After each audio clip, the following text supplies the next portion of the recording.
ассалому алайкум тамошобинони азиз, барномаи тиловати ахбору аз телевизиони Тоҷикистон мустақиман манзуратон мегардонем. Дар студия бо шумо Оисаи Абдуҷамил. Парчами давлатӣ яке аз нишонаҳои асосии соҳибистиқлолии давлат мебошад. Парчам рамзи ҳувиятсозу таҳрикдиҳандаи худшиносӣ буда, чун муқаддасоти миллӣ ифтихороти ҳар фарди ватандӯстро бештар мегардонад. Ба шарофати истиқлоли давлатӣ варзишгарони тоҷик имкон пайдо намуданд, ки дар мусобиқаҳои бонуфузи байналмилалӣ иштирок намуда, бо пирӯзии худ парчами давлатии Тоҷикистонро дар арсаи байналмилалӣ парафшон намоянд ва Тоҷикистони соҳибистиқлолро ба таври шоиста дар ҷаҳон муаррифӣ кунанд. Маълумоти бештар дар гузориши Нуралӣ Сафомиддин.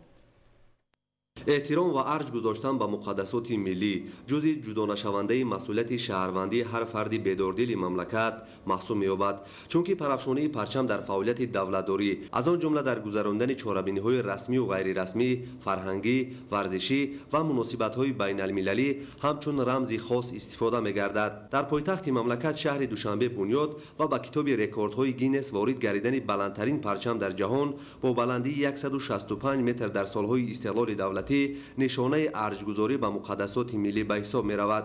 Дар чунин шаклу андоза бунёди парчам ифодаи давлатдории қадимии халқи тоҷик аст, ки ҳар як метри он инъикоскунандаи як давраи таърихии нашонамои миллати тоҷик мебошад. ҳамзамон ба хотири дар рӯҳияи ватандӯстӣ тарбия намудани ҷавонон ва ифтихори миллии сокинони мамлакат, парчами Тоҷикистон дар шаҳру ноҳияҳои мамлакат бунёд карда шудааст. бо дастгирии пешвои миллат президенти ҷумҳурии Тоҷикистон ҷаноби олии муҳтарам Эмомалӣ Раҳмон дар ҳама ноҳиё парчам баланд бардошта шудааст. ин ҳам як ифтихори миллии моро ишон медиҳад, чунки дар вақти соҳибистиқлол шудан, вақте парчам ба даст меорем, вақте парчамро баланд мебардорем, шукрона аз он мекунем, ки давлати мо соҳибистиқлол аст ва пешвои миллат ҳамавақт дар ҳама баромадаш мегӯяд, ки бояд мо ҳамавақт ба пеш ҳаракат кунем. баъд аз истиқлол ба даст овардани миллати тоҷик, миллати сарбаланди тоҷик, 9 сентябри соли 1991 тоҷикистони бузурги мо мушарраф гардид, ки соҳиби рамзҳои давлатии худ шавад. бо ташаббусҳои пешвои муаззами миллат, бо дастгириҳои пешвои муаззами миллат, мо имрӯз парчами калонтарин дар Осиёи марказӣ дорем, ки ин парчами миллии мо ба китоби рекордҳои Гиннес дохил шудааст ва ҳар як тоҷики тоҷикистонӣ аз ин ифтихор дорад, ки дар қалби Тоҷикистон яке аз парчами бузургтарин ва яке аз парчамҳои калонтарин пойбарҷост. дар ҳар як шаҳру ноҳияҳои мо хушбахтона парчами миллӣ ҳаст. барои ҳар як шаҳрванди Тоҷикистон бисёр як ифтихори бузург аст. парчами давлатӣ нишонаи бақои миллат, давлат, ваҳдат ва ҳуввияти миллӣ ва яке аз беҳтарин василаҳои тарбияи насли наврас дар рӯҳияи ватандорӣ, ифтихор аз миллати хеш ва ҳифзи арзишҳои волои таърихию фарҳангии сокинони мамлакат мебошад. парафшонии парчам дар ҳар гӯшаи баёнгари мавҷудияти миллат ва давлат мебошад. имрӯз парчами давлатӣ Тоҷикистонро байни зиёда аз 200 давлати дунё ҳамчун ҷумҳурии мустақил муаррифӣ менамояд. дар асл баъди ба даст овардани истиқлоли давлатӣ зери ғамхориҳои ҳамешагии варзишпарваронаи асосгузори сулҳу ваҳдати миллӣ, пешвоии миллат, президенти ҷумҳурии Тоҷикистон, президенти Кумитаи миллии олимпии Тоҷикистон муҳтарам Эмомалӣ Раҳмон дар мамлакат муносибат ба соҳаи тарбияи ҷисмонӣ ва варзиш ҳамчун омили тандурустиву тавонмандӣ ва воситаи муаррифии давлати соҳибистиқлол мазмуну моҳияти нав пайдо кард. чандин рӯз пешо, яъне ки мусобиқаи байналмилалӣ гузашт дар шаҳри Парижи давлати Фаронса. варзишгарони мо дар он ҷо овозмоӣ намуданд ва 3 варзишгари мо сазавори ҷои сеюм гашт, ки медали биринҷӣ ба ҷумҳурии Тоҷикистон гирифта овард. вақте ки ҳамон варзишгарони мо дар ин мусобиқа ҷой мегирифтанд, парчами миллӣ овезон мешид. дар баробари баланд шудани парчами миллӣ дили ҳар як шаҳрванди ҷумҳурии Тоҷикистон метапид, чун аз як эҳсоси баланд, чун як анамон ҳуввияти миллӣ ки дар вуҷуди мо аст, бовар кунед мо баробари анамон варзишгарон шодӣ доштем, чун парчами миллии мо дар байни гӯем зиёда аз 200 давлати дунё парафшон шуд. шукргузорӣ мекунем аз ин ки ҳар ягон ҷоизаҳое ки дар сатҳи байналмилалӣ мегирем, ин парчами мо парафшон мешавад و اون هویت ملی، حس ملی که در وجود هر یک ما است با بلند شدن پرچم ملی بدور می شود. محض همین دستگیری و فراهم آوردن اینفراستراکچور ساحه ورزش بود که امروز ورزشکاران در مسابقه‌های منطقوی و بین المللی اشتراک نموده پرچم دولتی تاجیکستان صاحب استقلال را در عرصه بین المللی پرافشان نمودند. ورزش روز از روز رشد کرده ایستاده. این همه دستگیری اساسگاه اصول وحدت ملی پیشوای ملت پرزیدنت جمهوری تاجیکستان محترم امامالی رحمان که امروز ما ورزشکاران را دستگیری می‌نمایند. در 33 سال استقلالیت جمهوری تاجیکستان 210 مرتبه به خاطر ورزشکاران مملکت در مسابقه بین‌المللی پرچم جمهوری تاجیکستان پرافشان گردیده است و 55 مرتبه سرود ملی صدا داده شده است. این همه به خاطر ورزشکاران. همچون سرمربی افتخار میکنم که ورزشکاران ما وقتی که جای نمایان را سزاوار میگردند و پرچم ملی بلند براشته می شود، یک باعث افتخار است. شکرانه از آن میکنیم که رمزهای خود را داریم.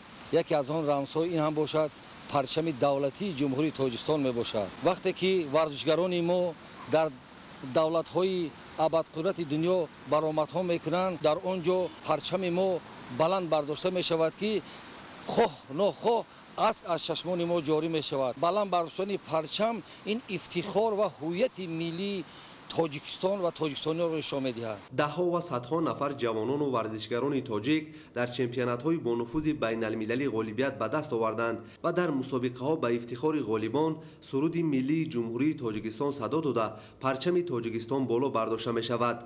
از این رو ما را لازم است که به قدر این رمز دولتی یعنی پرچم ملی رسم و بهر پایداری و پرافشانی آن تلاش ورزیم، چون که آن شناسنامه ملت، معرفی‌گری دولت و افاده‌گری خلق بزرگ صاحب تمدن و با فرهنگ تاجیک بوده. کشورهای دیگر در سیمای آن ملت تاجیک را میشناسند و اعتراف مینمایند. نورعلی صفامیدین محمدیاری کمال، اخبار. در شهر خوجند با استقبال جشن 35 سالگی استقلال دولتی جمهوری تاجیکستان کارهای آبادانی و سازندگی، کبودیزارکنی و خرمگردانی وسعت دارد. طبق نقشه چاره‌بینی‌ها با استقبال این جشن فرخنده ملی بنیاد، تعمیر و نوسازی 950 انشاءات تعیناتی گوناگون به نقشه گرفته شده. قسم زیادی آنها تا امروز به استفاده داده شده است. جهانگیر سفرعلیزاده گزارش می‌دهد. کارهای آبادکاری و بنیادکاری به استقبال جشن پرشکوه ملی 35 سالگی استقلال دولتی جمهوری تاجیکستان در شهر خوجند وسعت گرفته، ساکنان با حس بلند در رویه خودشناسی و وطندوستی برای انجام دادن کارهای بنیادکاری رسالت بزرگی را بر دوش دارند. ولایت سوق در دوران استقلال دولتی رشد و ترقیات کرده در همه سمت و ساحه‌ها به نشاندهنده‌های بلند صاحب گردید. در دوام 33 سال صاحب استقلالی در شهر و ناحیه‌های ولایت سوق در ساحه‌های صنعت، انرژتیکا، کشاورزی، راه و نقلیات، ساحه‌های اجتماعی و فرهنگی به دستاوردهای بی‌سابقه نائل گردیده، نشاندهنده‌ها به مراتب افزایش یافتند. دوره آمادگی‌های همه‌جانبه به استقبال سزاوار جشن فرخنده سالگرد نوبتی و 35 سالگی استقلال دولتی جمهوری تاجیکستان مرحله بنیادکاری‌ها گردیده با مبلغ‌گذاری از همه سرچشمه‌ها، مقامات اجرایی حکومت دولتی ولایت، سهم و اقدام‌های شایسته صاحبکاران و اشخاص باننگ و وطندوست و مهنت سازنده ساکنان ولایت بنیاد زیاده از 12000 انشاءات به نقشه وارد گردیده. تا این دوره قسم زیادی نقشه‌ها عملی کرده شده است. در شهر خوجند 950 انشاءات، ساختمان نوسازی و تعمیر و ترمیم مهم ساحه‌های اجتماعی، اقتصادی پیشبینی و تا این دوره 536 انشاءات بنیاد به استفاده داده. در انشاءات دیگر کارهای بنیادکاری از نوسازی و تعمیر ادامه دارد و حجم کارهای اجرا شده 56% را تشکیل می‌دهد. محض با شرافت انا همین نعمت بزرگ یعنی استقلال دولتی ما توانستیم که هدف‌های استراتژی خود را عملی گردانیم، سطح زندگی مردم را باز هم بهبود بخشیم، کشورمان را روز به روز شکوفان و آبادتر بینیم. امروز هر یک ساکن کشور شاهد هستند که روز به روز بناهای بسیار هم زیبا و زمانوی قامت افراخته ایستادند. مکتب‌های زمانوی برای دانشجویان و طالب علمان صف می‌آرایند. امروز تمام شرایط‌ها در هم ساحه معارف، هم ساحه تندرستی و دیگر ساحه‌های خواجگی خلق کشور به سطح بین‌المللی جوابگو таъмин гашта истодаанд. ҳоло дар шаҳри хуҷанд тадбирҳои ободонию созандагӣ ба истиқболи ҷашни пуршукӯҳи миллӣ 35-солагии истиқлоли давлатӣ вусъат гирифта, кулли сокинони сарбаланди ин шаҳри зебою дилорои соҳили дарёи Сир бо пайравӣ аз сиёсати бунёдкоронаи ҳукумати кишвар ва пешниҳоди мақомоти иҷроияи ҳокимияти давлатии вилояти Суғд оид ба эълони 20 рӯзи озодагию тозакориҳо дар ҳама шаҳру ноҳияҳои вилоят иқдомҳои шоиста менамоянд, зеро ҳамаи пешрафту тараққиёт самараи истиқлолият аст ва сокинони шаҳри хуҷанд аз ин неъмати олӣ шукрона менамоянд. биноҳои баланд ошёна, мардум бо хона таъмин шуда истоданд, коргоҳҳои истеҳсолӣ ки мардум бо ҷои кори доимӣ таъмин шуда истоданд, роҳҳо обод шуда истодааст, иншоотҳои бонуфуз сохта ба истифода дода шуда истоданд. ҳамзамон роҳҳо бисёр обод аст, роҳҳо пулҳо сохта истодаанд ки ҳама ин барои мо мардум мебошад ки мо озодона фаъолият кунем. эълони 20 рӯзи ободонию созандагӣ дар вилояти Суғд омили вусъати тозакориҳо гарида, ин иқдоми ташаббуси мақомоти иҷроияи ҳокимияти давлатии вилояти Суғдро сокинон, ташкилоту корхонаҳо ва муассисаву идораҳо ҷонибдорӣ намуда аз дару кошуна сар карда то назди ҳавлию кӯчаҳои маҳаллашон дар тозагию озодагӣ саҳм мегузоранд. дар шаҳри хуҷанд аҳолӣ дару дарвоза, девору биноҳои истиқоматиро рангубор ва сабзу хуррам мегардонанд. чунин иқдом дар ҳама шаҳру ноҳияҳои вилоят суръати тоза дорад. ватандорию дӯст доштани меҳан аз хонаю дар оғоз меёбад. тозаву озода нигоҳ доштани манзилу ташкилоту муассисаҳо намунаи ҳиссагузорӣ дар ободии ватан Тоҷикистони маҳбуб аст. бо таваҷҷӯҳи доимии ҳукумати ҷумҳурии Тоҷикистон ва дар доираи нақшачорабиниҳои 35-солагии истиқлоли давлатии ҷумҳурии Тоҷикистон тибқи нақшаҳо ҳадафҳои рушди соҳаҳои иҷтимоӣ, иқтисодии мақомоти иҷроияи ҳокимияти давлатии вилояти Суғд дар шаҳри Хуҷанд аз ҷониби мақомоти иҷроияи маҳаллӣ, сароёсати ободонӣ ва ташкилоту корхонаҳои соҳа силсила тадбирҳои хуррамгардонию сабзкориҳо амалӣ мегардад.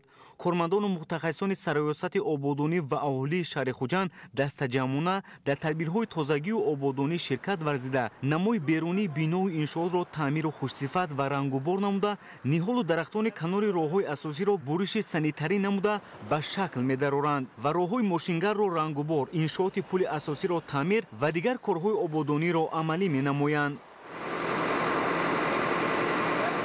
дар шаҳри Хуҷанд ободонии роҳҳо ба як рукни муҳими бунёдкориҳо табдил ёфтааст. бо дастгирию маблағгузории мақомоти иҷроияи ҳокимияти давлатии вилояти Суғд, мақомоти маҳаллӣ, соҳибкорону аҳолӣ танҳо то ин давраи соли 2024 зиёда аз 48 километр роҳҳои нақлиётгар ба нақшаи таъмир ворид гардидааст ки аз ин 28 километр аз таъмири асосӣ ва 20 километр аз таъмири ҷорӣ мебошад. давоми нимсолаи якуми соли 2024 20 километр роҳҳо таъмир ва мунфарш карда шуданд. навсозии мунфарши асосии роҳи автомобилгарди ҳудуди кумитаи маҳаллии Тилокон, таъмиру асфалтпӯш кардани фарши роҳҳои нақлиётгар дар хиёбони Истиқлол, қисмати фарсудаи роҳ бо 850 метр дарозӣ ва 14-15 метр паҳноӣ, ҳудуди маҳаллаҳои 8, 12 ва 14-15 шаҳри Хуҷанд аз тадбиру чорабиниҳои муҳайёсозии шароитҳои меъёрии роҳу нақлиёт мебошад. чунин тадбирҳои ободонии роҳҳо ҳоло дар шаҳри Хуҷанд ба омили бехатарсозии инфраструктураи роҳу нақлиёт мубаддал ёфтааст. ҳоло корҳои ҳам мунфаршкунӣ, ҳам ободонии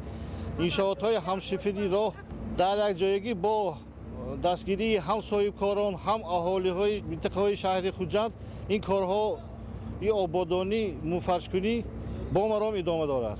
ҳоло дар ҳудуди мавзеи Темурмалики маҳаллаҳои 3 ва 4 ки дар ин ҳудуд манзили истиқоматӣ ва якчанд корхонаҳои саноатӣ мавҷуданд, роҳи истифодаи умум таъмир ва бо асфалти гарм пӯшонида мешавад. корҳои пудрачиро муассисаи давлатии нигаҳдории роҳи нақлиётгарди шаҳри Хуҷанд ба уҳда дорад.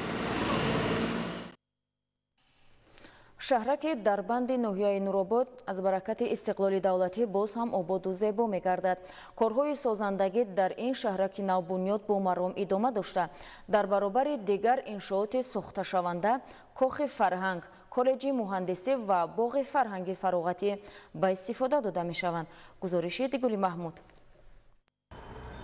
ноҳияи Нуробод дар партави барномаҳои бунёдкоронаи ҳукумати ҷумҳурии Тоҷикистон ва дигар сарчашмаҳои маблағгузорӣ сол то сол ободу зебо шуда маркази маъмурии ноҳия шаҳраки Дарбанд маҳз аз файзу баракати истиқлоли давлатии ҷумҳурии Тоҷикистон дар партави дастур ва ҳидоятҳои президенти ҷумҳурии Тоҷикистон пешвои миллат муҳтарам Эмомалӣ Раҳмон бунёд шуда истодааст.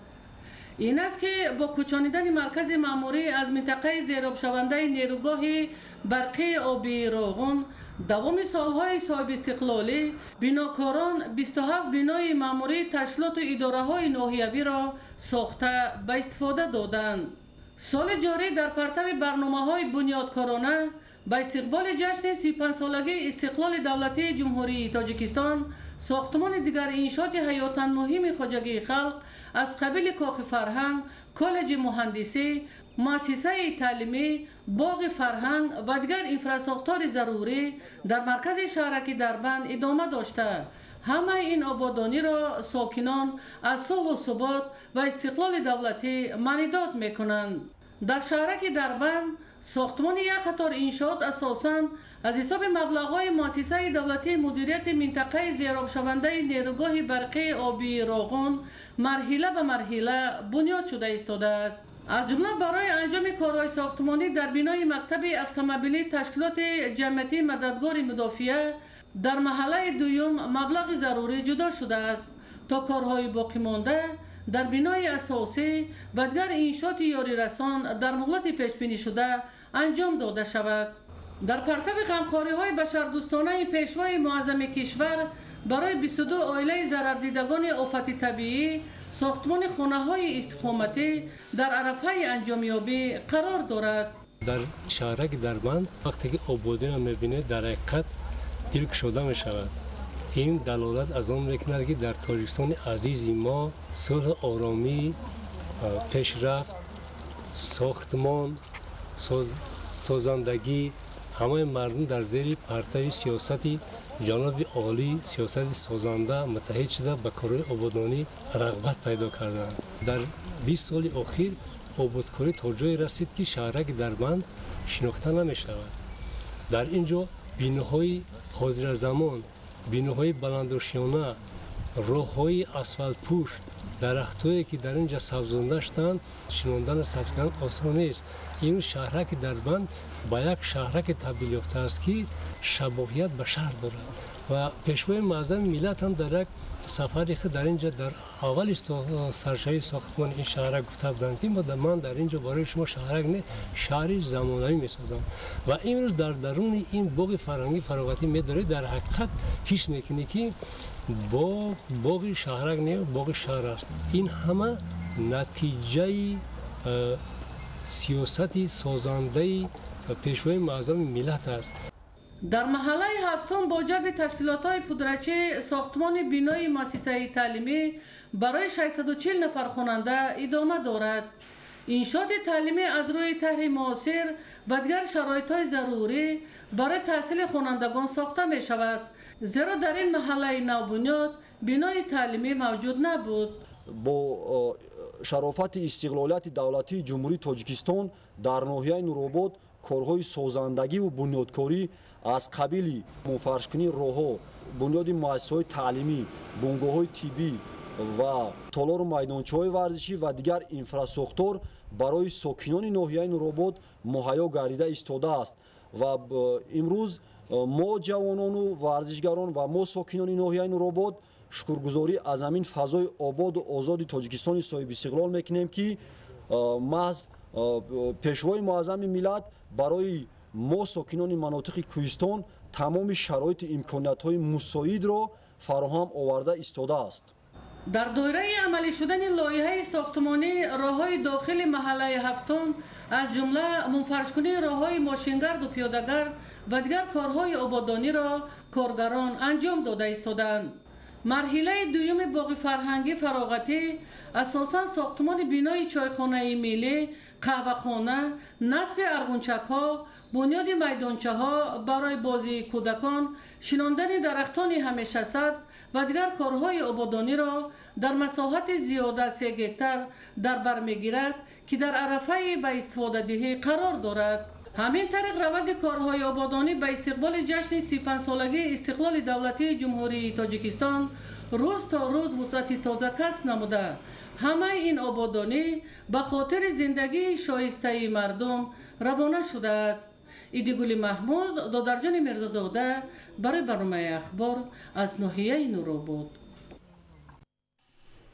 сокинони ноҳияи кушониён корҳои созандагиро вусъат мебахшанд. дар доираи корҳои ободонӣ бо саҳми маҳал роҳҳои ҳудуди ҷамоати деҳоти бохтарёни ноҳия мунфарш гардида, инфрасохтори роҳу нақлиёт ба талабот ҷавобгӯ карда мешавад. Маҳмараҷаб Абдуллозода ва Давлати Файзулло гузориш медиҳанд. таҳрезии нақшаву чорабиниҳои ободонӣ ва дар амал татбиқ намудани он натиҷаҳои дилхоҳро барои сокинон фароҳам овард. дар доираи истиқбол аз ҷашни 33-юми солгарди истиқлоли давлатии ҷумҳурии тоҷикистон дар ҷамоати шаҳраку деҳоти ноҳияи кушониён корҳои созандагию бунёдкорӣ вусъат ёфта, бо бунёди иншооти наву замонавии симои ноҳия куллан тағйир ёфта, инфрасохтори он такмил меёбад. бо мақсади беҳтар гардонидани сатҳу сифати зиндагии мардум, мақомоти иҷроияи ҳокимияти давлатии ноҳия ва дар якҷоягӣ бо соҳибкорону сокинони маҳаллӣ бунёду азнавсозии роҳҳои маҳаллиро ба роҳ монда, ҷиҳати равои ҳамагуна воситаҳои нақлиёт имконоти мусоид фароҳам меоранд. дар ин замина дар ҷамоати шаҳраки бохтарёни ноҳия бо истифода аз имконот ва тавассути ҳашари дастаҷамъонаи сокинон роҳҳои маҳаллии ҳудуди ҷамоатро таъмиру мунфарш намуда истодаанд. корҳои ободониву созандагӣ дар ҳудуди ҷамоатҳои шаҳраку деҳоти ноҳия ҳамарӯза рафта истодааст ва имрӯз сокинони ҷамоати шаҳраки бохтарён иқдом гирифтанд ки роҳҳои маҳаллии худашонро мунфарш намоянд. сокинони ҷамоати мазкур иқдом доранд ки роҳҳои боқимондаро низ дар якҷоягӣ бо мақомоти иҷроияи ҳокимияти давлатии ноҳия мунфарш намоянд. сокинону соҳибкорони ноҳияи кушониён сиёсати созанда ва бунёдкоронаи пешвои муаззами миллат муҳтарам Эмомалӣ Раҳмонро сармашқи кори худ намуда, бо анҷоми тадбирҳои ободонӣ сифати хизматрасониро ба аҳолӣ беҳтар мегардонанд. дар доираи ин тадбирҳои ободонӣ дар ноҳияи кушониён баробари бунёду навсозии иншооти гуногун таъйинот, ҳамчунин бо мақсади беҳсозии вазъи роҳу нақлиёт, таъмиру таҷдид ва асфалтнамоии роҳҳои маҳаллӣ дар мадди аввал қарор дорад. гуфта мешавад ки баъди анҷоми таъмири роҳҳои ҳудуди ин маҳалла ин иқдом дар дигар деҳаҳо низ идома хоҳад ёфт, зеро соҳибкорони бонангу ори ин маҳалла мақсад доранд ки бо иҷрои чунин иқдомҳои ободонӣ ҷашни пурифтихори миллӣ 35-юмин солгарди истиқлолияти давлатиро дар сатҳи баланд истиқбол гиранд. Маҳмараҷаб Абдуллозода, Давлати Файзулло, ноҳияи Кушониён, Ахбор. тамошобинони азиз, дар ҳамин ҷо барномаи иттилоотии ахбор ба анҷом мерасад. хайр, саломат бошед.